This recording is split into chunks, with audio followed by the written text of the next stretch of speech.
बहुत स्वागत है आप सभी का। मैं हूं आपके साथ नहीं सिंह। रुक करते हैं बड़ी खबरों की। राज्यसभा सांसद सुब्रमण्यम स्वामी ने आज रामनगरी अयोध्या पहुंचे। दौरान अयोध्या में चल रहे काशी काम से पूज्य स्वामी विजेंद्र सरस्वती के धार्मिक अनुष्ठान शामिल हुए। आपको बताते चले कि इसके बाद रामलला के दर्शन पूजन भी किए गए। इसी दौरान श्री राम जन्मभूमि तीर्थ क्षेत्र ट्रस्ट के महासचिव चंपत राय से मुलाकात भी की। अयोध्या पहुंचे राज्यसभा सांसद सुब्रमण्यम स्वामी ने कहा कि आपको बताते चले कि अयोध्या में राम मंदिर निर्माण को लेकर पूरा बहस इसी पर बसी हुई है कि जिसकी शुरुआत हमने की थी। वहीं आपको बताते चले कि यह हमारा मूलभूत अधिकार है, किसकी संपत्ति है किसकी संपत्ति नहीं है, इसका झगड़ा तो पहले से था। सुप्रीम कोर्ट में कहा था कि यह हिंदुओं के लिए आस्था की जगह है। जहां राम पैदा हुए हैं वहां संविधान में भी लिखा है और जहां आस्था है उसे कोई नहीं रोक सकता है।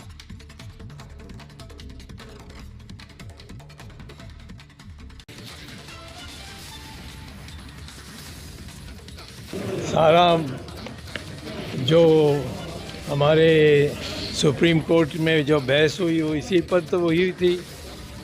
और शुरुआत तो मैंने ही किया था कि हमारी मूलभूत अधिकार है, ये किसका संपत्ति है किसका नहीं है। वो जो झगड़ा पहले था उससे ऊपर उठकर मैंने सुप्रीम कोर्ट को कहा था कि ये हिंदुओं के लिए एक आस्था का जगह है जहाँ राम पैदा हुए, और वो संविधान में भी लिखा है कि जो आस्था है उसका कोई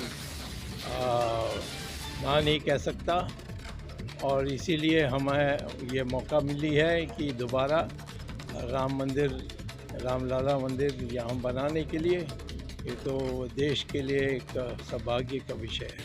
लेकिन अशोक सिंघल की प्रार्थना थी, इच्छा थी, और फिर उन्होंने सार्वजनिक विश्व हिंदू परिषद की मीटिंग में कहा कि मैं सुब्रमण्यम स्वामी से ही उम्मीद करता हूँ।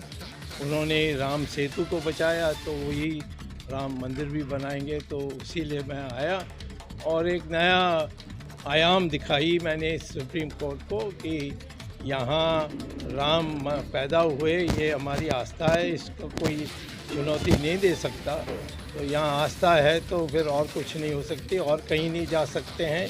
एक ही जगह है देश में कि जहाँ राम पैदा हुए, वो आस्था के अनुसार यही है।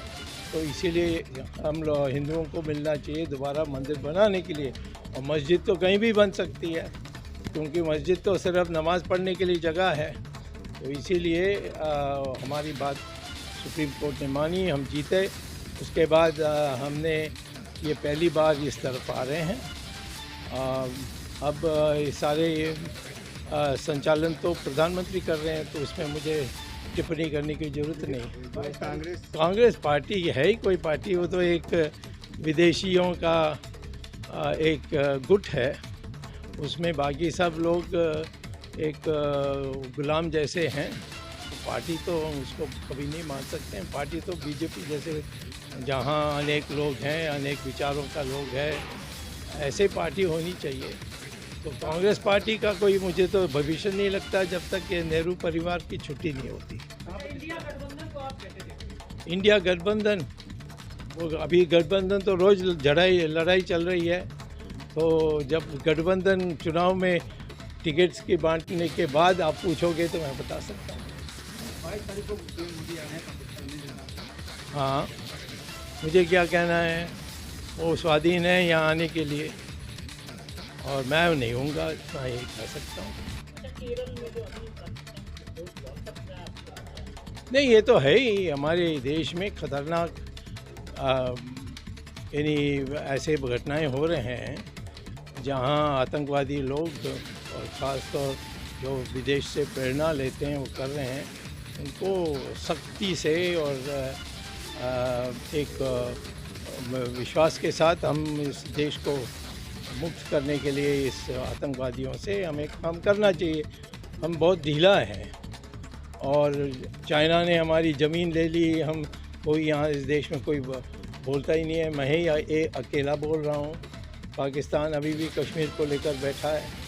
तो हमारे देश में ऐसी चीज़ें बहुत हो रही है, परंतु मैं समझता हूँ कि ऐसा नेतृत्व होना चाहिए जो इनको सीधा टक्कर दे सकते हैं, जैसे इजराइल कर रही है अभी हमास के साथ, वैसे मिटाने के लिए जो इजराइल कदम उठा रही है वही वैसे ही हम भी करना चाहिए।